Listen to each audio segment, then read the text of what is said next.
Welcome to the Old Time Radio Westerns. I'm your host, Andrew Rhines, and I'm excited to bring you another episode absolutely free.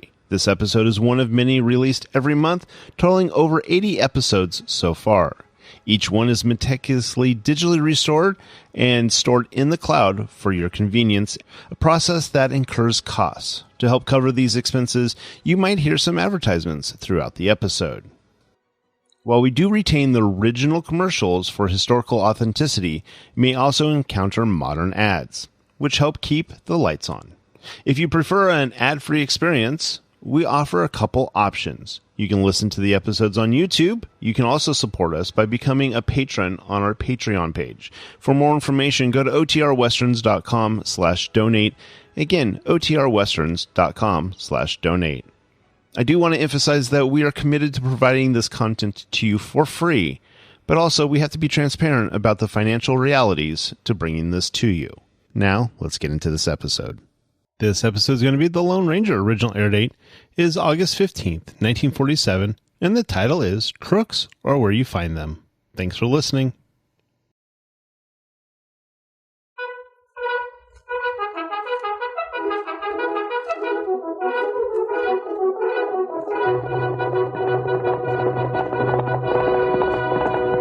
Hi-yo, Silver! A fiery horse with the speed of light, a cloud of dust, and a hearty hi-yo, Silver, the Lone Ranger.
With his faithful Indian companion Tonto, the daring and resourceful masked rider of the plains led the fight for law and order in the early western United States.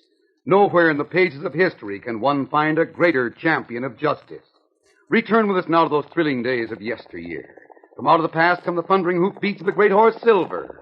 The Lone Ranger rides again. Come, Silver! Let's go, big fellow! Hi-yo, Silver! Hi!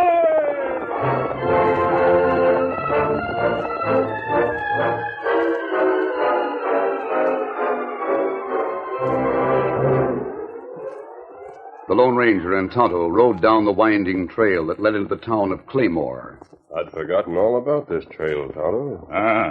It twists and turns like snake. It's almost symbolic of the town it leads to.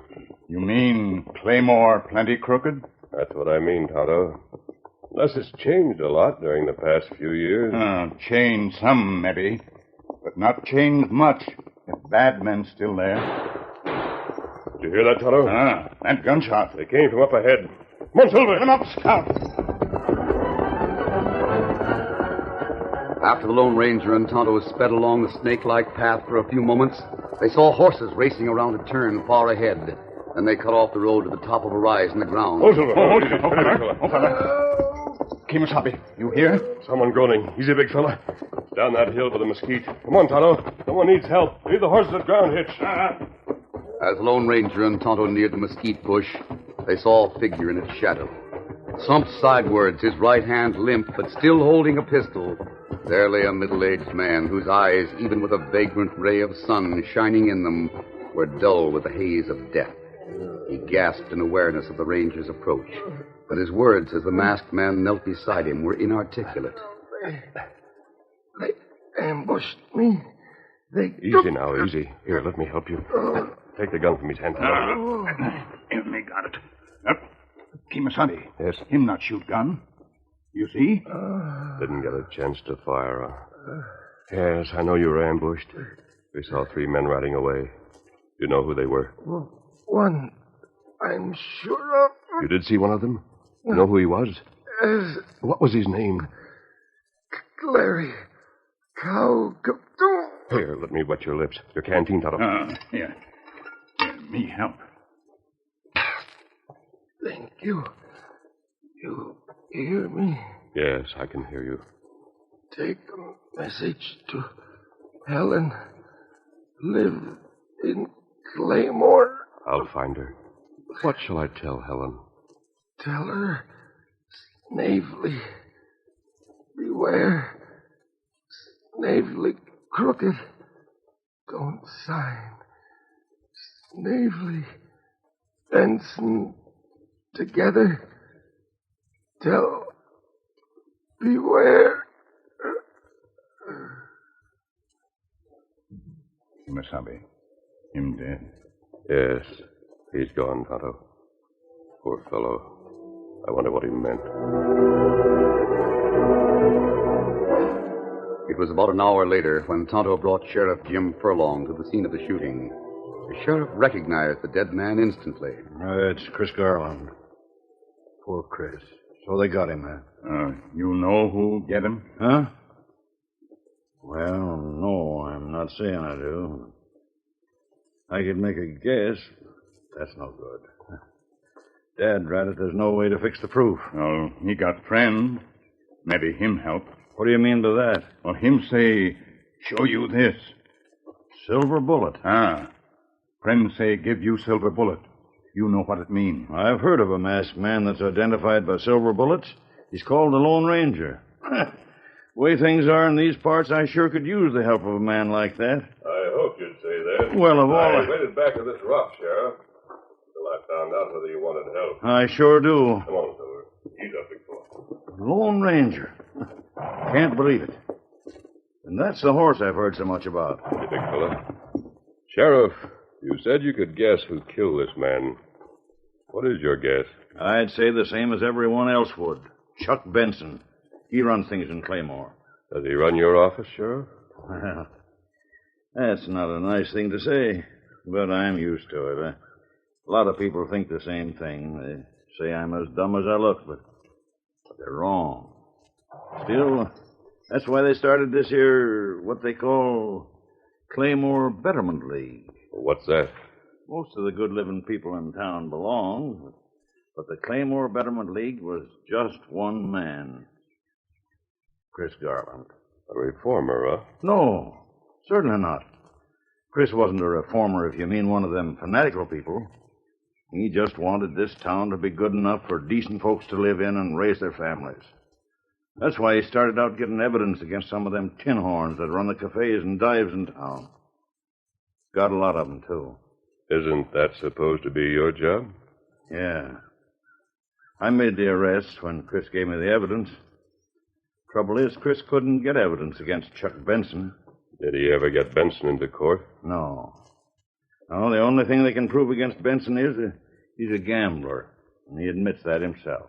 I've heard that he's the boss of outlaws, bandits, and the rest of the no-goods who make Claymore their headquarters. But you can't prove it, and most people wouldn't try. They know they'd end up like Chris there. Maybe Chris was getting so close to Benson, he had to be done away with. That'd be my guess. Sheriff, I was with Chris when he died. He gave me a message for a girl he called Helen. Well, that's Helen Garland, his niece. She's a schoolteacher. Oh, I see. That school was one of the things the Betterment League started. Thanks to Snavely's money, Snavely? Yep. He's the banker and the lawyer and the man who owns it. Oh, well, you've heard of him, haven't you? Yes, I have heard of him. What does he have to do with Chuck Benson? Benson? Nothing. He hates Benson worse than a cat hates water. He's one of those stiffnecks. Always spouting about goodness and acting like a sourpuss angel with money in his wings. And he runs a bank in Claymore? Yep. That's where he started the Betterment League. He started that? Shucks, he starts everything good, just like Benson starts everything bad. He's got a big ranch right next to Garland's, as a matter of fact. Sheriff, one of the men who rode away from the spot where Chris Garland was shot was a fellow named Clary. Mean anything? Jumping Muscaloon. Cowhorn Clary? Cowhorn. Yes, that's the man. You know where to find him? I certainly do, wherever Chuck Benson is. Funny thing, Cowhorn used to be guard at Snavely's bank. Now, doggone, he's Benson's right-hand man. Oh. Well, thanks, Sheriff. If you'll handle things here, I'll call on Helen Garland. You'll break the news of her, Uncle? Yes.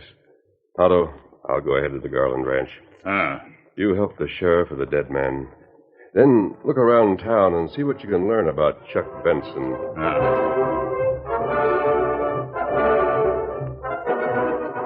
Helen Garland received the shocking news of her uncle's death with great fortitude, but she was puzzled by his dying words.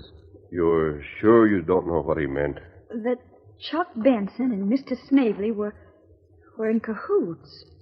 Oh, it sounds too preposterous. There's still one fact that stands out, in my mind at least. And that's... Cowhorn Clary once worked for Snavely. Clary is now Benson's right-hand man. And this is what impresses me.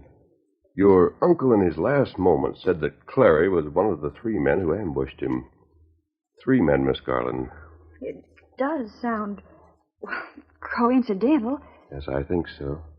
Miss Garland, you want your uncle's murderer brought to justice, don't you? Of course. Then I'm going to ask you to act out a part tomorrow. Tomorrow? Yes, after the funeral services. We may be able to get your uncle's murderer. Chris Garland was laid to rest the next morning. Tonto remained in town until the simple burial services were ended. Then he rode to the camp where the Lone Ranger had been waiting and reported that every cafe in Claymore was closed and that Benson and Clary were together in a room over the Red Dog Cafe. Hit me again, Benson. That's enough. I think the dealer will take a card. Yes. A queen. That puts you over? No. That gives me a sweet 19. I'll pay 20. You lucky coyote, I got 18. Too bad, Cowhorn. Some days you just can't win. That's right, Benson. This is one of them. What? Hey, what's this, a hold-up? Mask.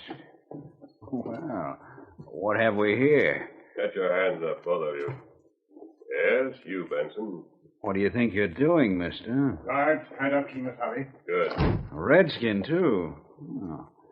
How'd you get in here? Those 2 guards we tied will tell you when we've gone. That's good to know. What do you want? Money? No, Benson. Information, maybe. A little talk with you, certainly. And with Clary. Me? What for? I'll tell you soon enough. Take the guns, Tonto. You're not getting away with this, Injun. You hold tongue and give up gun. All right. Now that you're disarmed, we can talk. You'd better provide the topic. I don't know what this is all about. No? Then give me the answer to this, and you will. Don't give me the answer, and I'll say you still know. Who was the 3rd man? Is this a game? You don't make sense, stranger. I'll see if Clary can make sense of it. You mean me? Is there anyone else? Clary, who was the 3rd man? 3rd man what? The 3rd man with you when you shot Chris Garland. I wasn't the one Shut up, Clary. Don't say another word. Nobody's going to say it. Shut up. That's what you're up to, is it? Yes, and you've answered a question. Hasn't he, Tonto? Him know what you talk about. Look, mister. You're standing there with a gun in your hand. That's 1 ace. I don't know what your hold card is, but I think you're bluffing. What's the point you're trying to put across? Chris Garland died in my arms out on the trail yesterday. Before he died, he told me what you already know, because you were there. I'm going to bring Garland's murderers to justice. Avenging stuff, huh? You think Cowhorn and I are involved in Garland's death? Oh, that's funny. Why would I do a thing like that? Why? Because, Benson, he came upon something that finally incriminated you. Like what? In your words, that's my hole card. Which I'd like to see. Benson, you'll see it before another 24 hours have passed. So will Clary. And the third man will see it. You'll all pay for it. We'll take their guns with us, Tonto, just to be sure. You take them. And we'll go. Till tomorrow, then. Oh, yes, Benson. Just one more word before I leave. I'm bored with your words. What's this one? Snavely.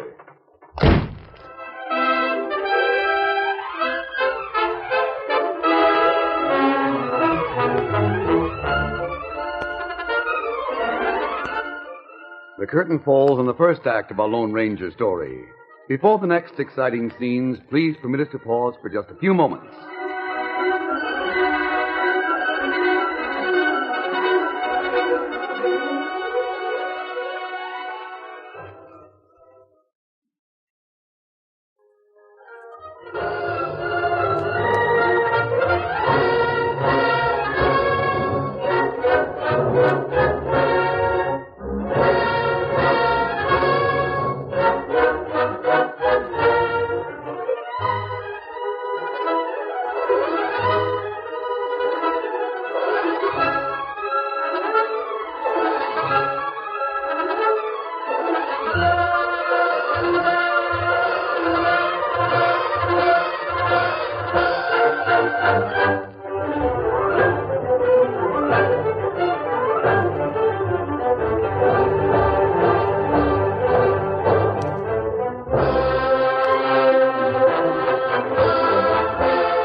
Now to continue our story. While the Lone Ranger and Tonto called on Chuck Benson, Helen Garland was in Banker Snavely's office carrying out her part in the masked man's plan. My uncle warned me to beware of you. He told me not to sign any papers for you. That's why I won't sign those papers you say go with the mortgage. Why, this is utterly preposterous. I'm Rufus Snavely. I'm too aware of that. One other thing. A few days before he died, Uncle Chris told me that you and Chuck Benson were... but never mind. Well, I most certainly do mind. What about Benson?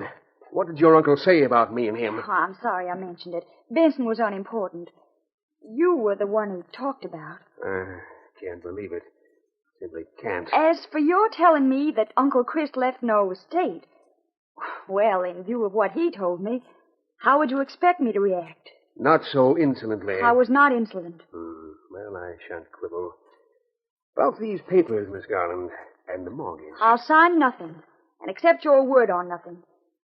Not until tomorrow. Why tomorrow? Uncle Chris must have expected something like this. He kept a copy of his private papers and accounts in some hiding place. That and duplicates of reports he was about to make to the Betterment League. That's not so. You don't mean that, Miss Garland. Your uncle couldn't have... Well, where are these papers and reports you say you had? Huh? Oh, they're not in my possession. I'm to meet tomorrow morning with the man who does know where they are. That's why I've asked you to wait. You're making this all up, Miss Garland. But I'm not. It might interest you to know, too, that this friend of my uncle, the one who knows where the papers are hidden, he's the one who was with Uncle Chris when he died yesterday. That evening, the Lone Ranger and Tonto rode to the Garland ranch once more. Helen Garland told what had happened in her interview with Rufus Snavely, the interview she had spotted with the baited statements prompted by the masked man. He is a thief. I'm sure of it now. Miss Garland, you're sure you emphasized you'd meet me in the morning? I think so. I said I didn't know where the papers were, but that my uncle's friend would lead me to them. That should do the trick. You really think they'll follow us if we set out from the ranch in the morning? They'll have to. They can't take any chances. Snavely can't, anyway. Now that there are papers and records in existence that might send them to jail. They may try to kill us. I think they will. But they can't afford to do that until they find the information they think we have. I'm afraid when I think of it. We have absolutely nothing. Nothing? Well, I don't know. As Benson would say, we have an ace in the hole. All right, come on, Tonto. We'll go see Sheriff Furlong before it's too late.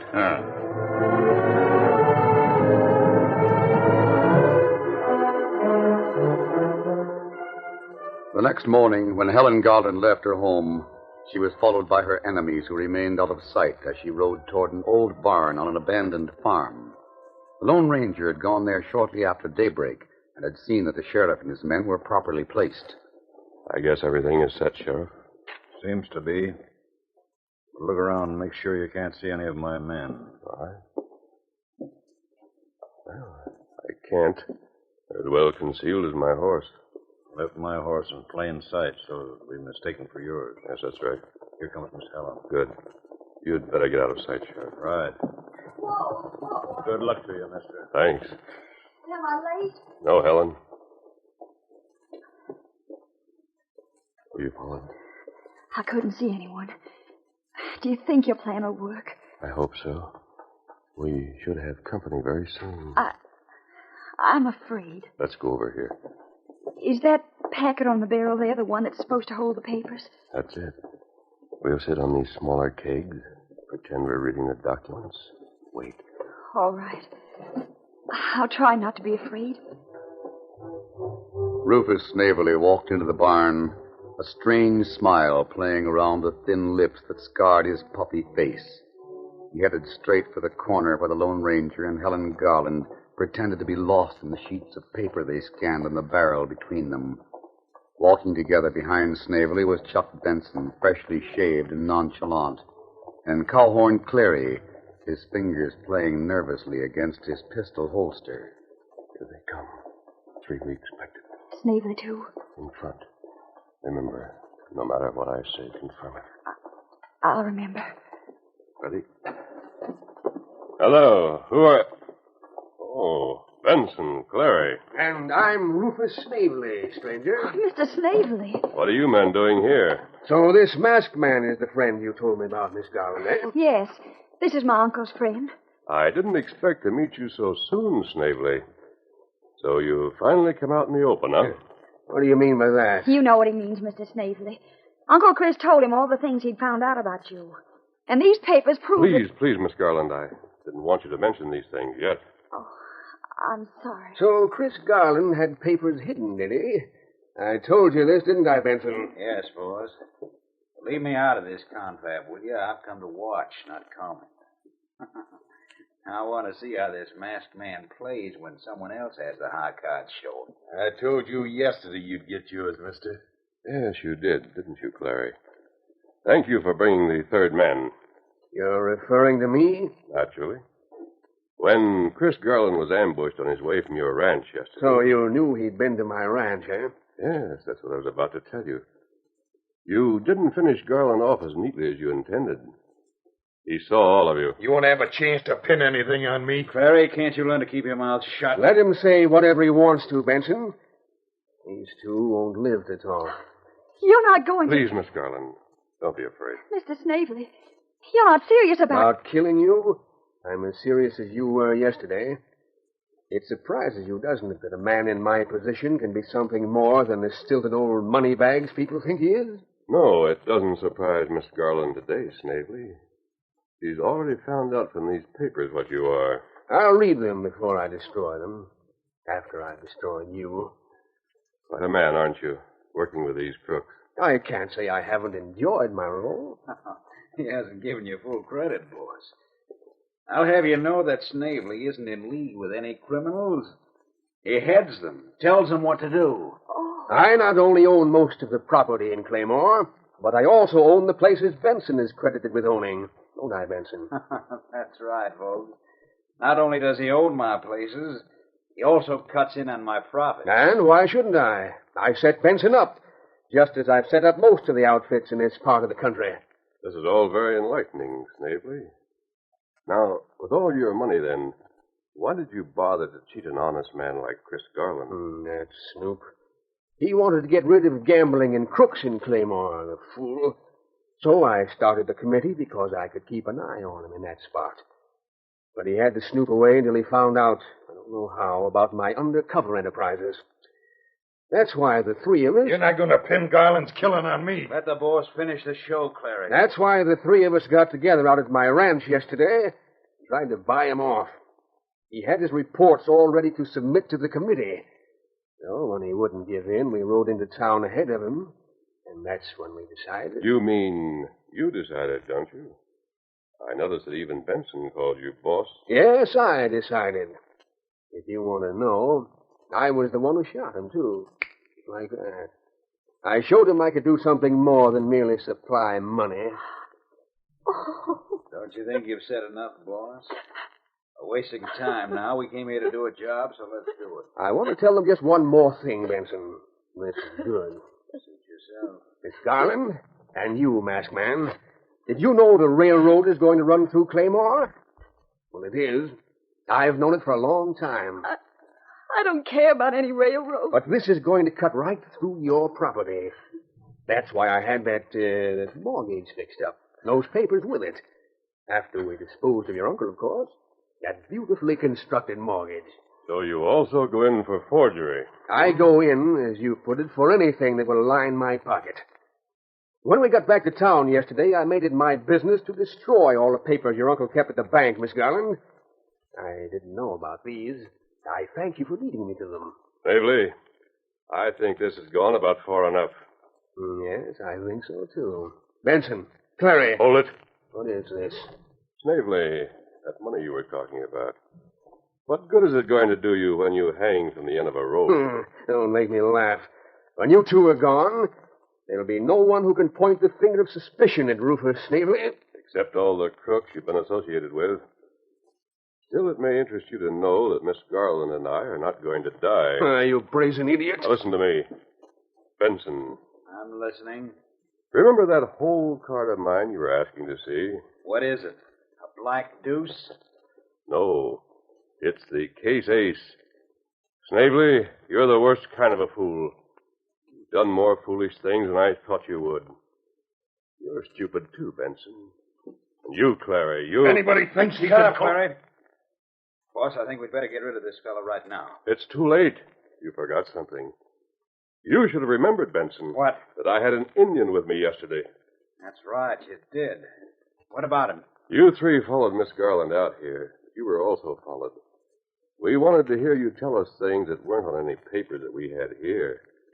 These are children's examination papers from the school. What? Why are you lying, double-crossing? We can shoot them both now and get away from here. You forget, too, that someone above may be watching you. Huh? And I don't mean in heaven. What are you talking about? Look up, the three of you. Take them, Sheriff. You're covered from all sides, Snavely. Hands up, all of you. No, you don't, Snavely. Oh, my arm. You shot me. My arm. You shouldn't have pulled that gun. I warned you. Oh, you got me in the shoulder. Oh, you won't die, Clary. We won't let you. You're the kind who'll talk. I'll tell you all I know. I'll tell the courts all I know. Just fix this wound. I'll help you. I want to see you live for the same reason. You think I'm bluffing now, Benson? You were bluffing, I knew it. But you won. Yes, and you'll pay with your life. Come on, Toto. Goodbye, Miss Garland. Silver in back of iron. Hey, where are you going? That white horse, look at it. Adios. Thanks for everything, mister. Confound it all. If I'd seen that horse, I'd have guessed what we were up against. Yeah, me too. What chance did we have against a lone ranger?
The story you have just heard is a copyrighted feature of the Lone Ranger Incorporated.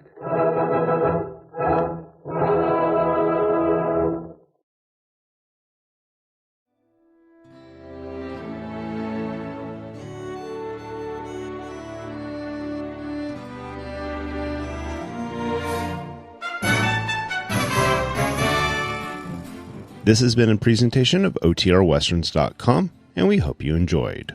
Please take some time to like and rate our shows in your favorite podcast application. Follow us on Facebook by going to OTRWesterns.com/Facebook. Subscribe to our YouTube channel by going to OTRWesterns.com/YouTube. And send us an email, podcast@OTRWesterns.com. You can call and leave us a voicemail, 707-986-8739. This episode is copyright under the Attribution Non-Commercial Share-alike copyright. For more information, go to OTRWesterns.com/copyright. Have a great day, and thanks for listening.